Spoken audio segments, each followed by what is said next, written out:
நீங்க தான் பண்ணுவீங்க. எல்லாம் கிட்ட அப்படியே கவரு. அதில் எமண்டா இருக்கும். வரும் ஒரு கிலோ தாண்டி வரும்.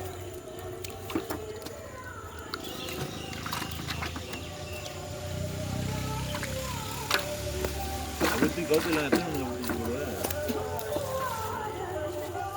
கவுத்துலாமா? போதுமா? போதும் போதும். கவுத்துலாம். ஏதாச்சும் இருக்கான்னு பாருங்க. நீங்கள் குடியாங்க.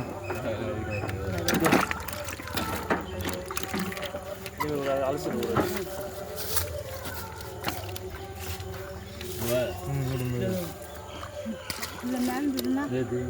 அது எல்லாமே இதாக தான் நல்லா தான் இருக்கு.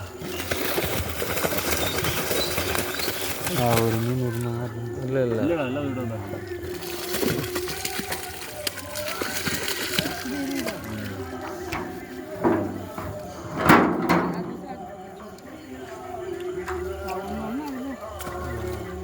அதெல்லாம் இதாகிடும், சரியாயிடும். கெண்டை 2 கிலோக்கு மேலே இருக்க மாட்டேங்கிறா. இந்த மீன் அதுக்கு அதை விட்டுடலாம், நல்லா இருக்கு. இதில் இப்போ தண்ணி ஊற்றலாம். அதையும் விட்டுறேன். இது விட்டுரு இதை விட்டு சின்ன மீன். ஏன் ஏன் வண்டி இருக்காங்க?